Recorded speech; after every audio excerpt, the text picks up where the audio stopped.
Hey, what's up, guys? For those of you that are new to my channel or don't know me, my name's Josh, and I'm just doing this little side quest video series about Bible stories.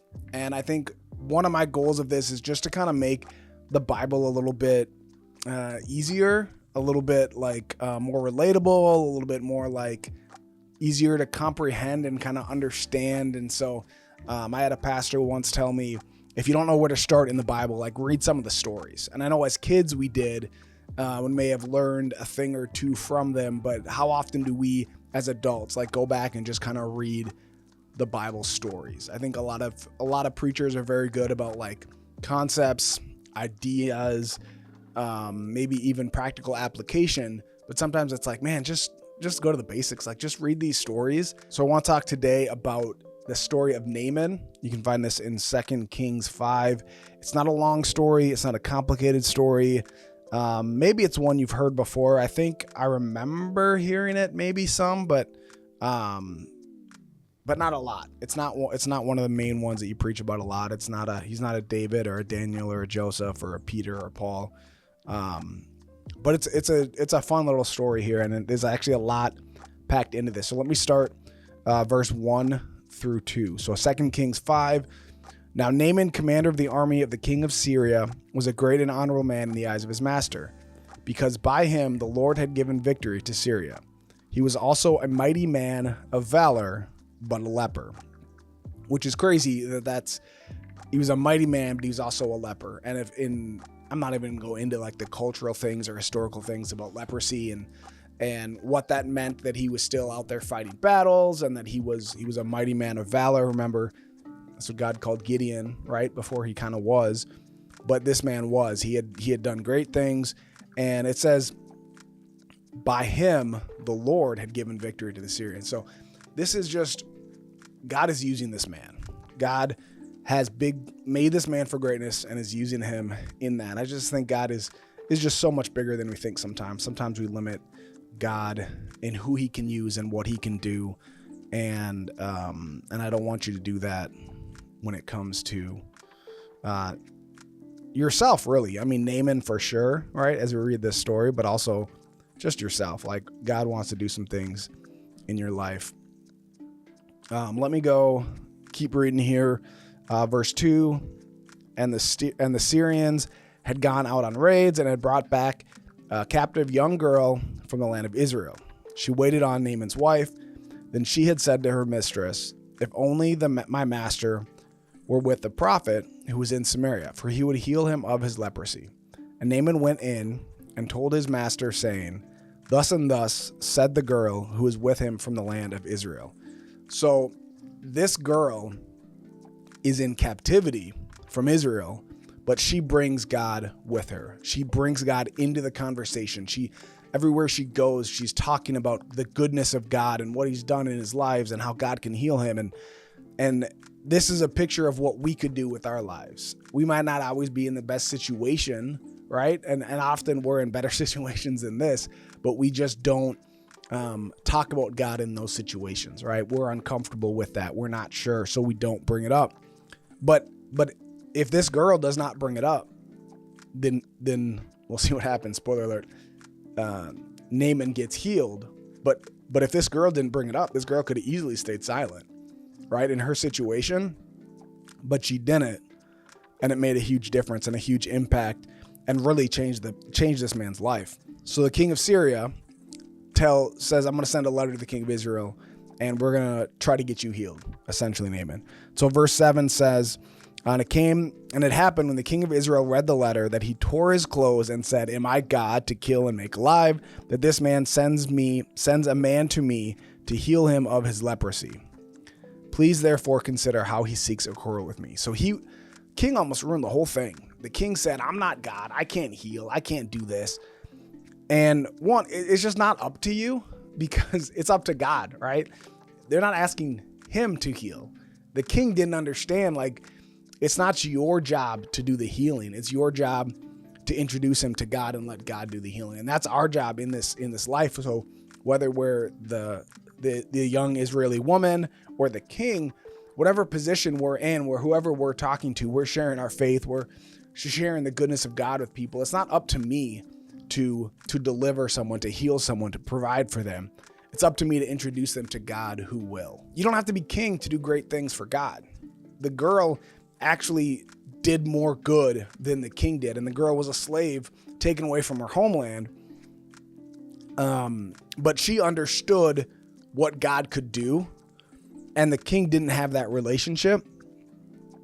So you need to understand that God is not your parents' God or your pastor's God. He's got to be your God.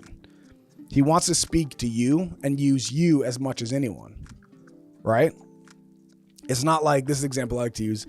God's not like, oh yeah, my friend's girl, or I know a guy who knows a guy. Like, no, I got to know God for myself, for him to have an impact in my life and for him to use me. Let me go to verse 8. I'm going to read through verse 14. So it was when Elisha, the man of God, heard the king of Israel had torn his clothes, that he sent to the king, saying, why have you torn your clothes? Please let him come to me, and he shall know that there is a prophet in Israel. Then Naaman went with his horses and chariot, and he stood at the door of Elijah's house. And Elijah sent a messenger to him, saying, go and wash in the Jordan 7 times, and your flesh shall be restored to you, and you shall be clean. But Naaman became furious and went away and said, indeed, I said to myself, he will surely not come out to me and stand and call on the name of the Lord his God and wave his hand over the place and heal the leprosy. Are not the Abana and the Pharpar, the rivers of Damascus, better than the waters of Israel? Could I not wash in them and be clean? So he turned away and went in rage. And so a lot of us might be praying for God to do something, or we heard about God and we say, oh, God, do this. I'm going to do this in my life.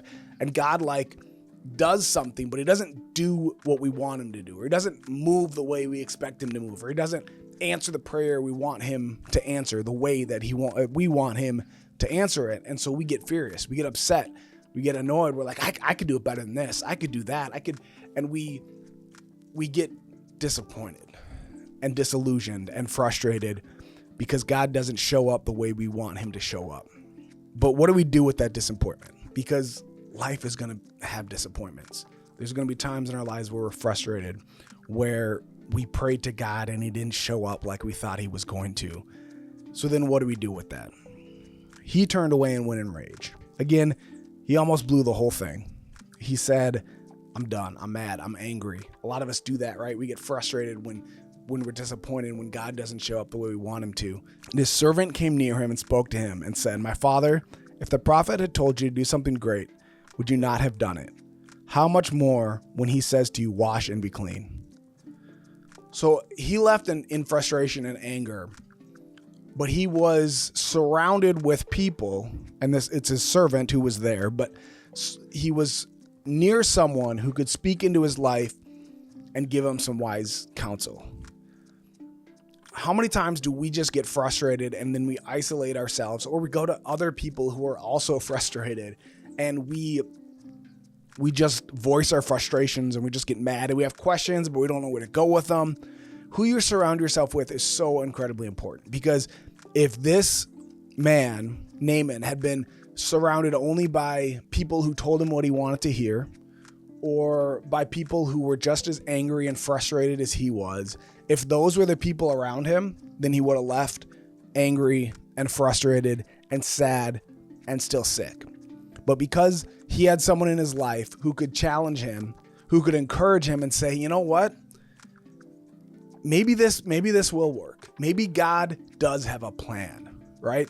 If things don't go the way you want them to go in your life, do you have people in your life that can help you when you're frustrated, that can maybe talk you down from that frustration, that can maybe encourage you? And you know what? Yeah, it sucks, but you know what? God's still got a plan. And when you obey him and when you follow him and when you trust him, you'll see things come to pass. And that's what happens next, down to verse 14. So he went and dipped 7 times in the Jordan, according to the saying of the man of God, and his flesh was restored like the flesh of a little child, and he was cleaned.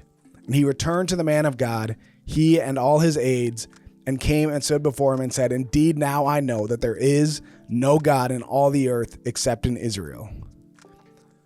So it wasn't too late for Naaman. Even though Naaman, maybe you've been in a situation where you've been frustrated and you've left angry and you've walked away from God or from the things he's telling you to do.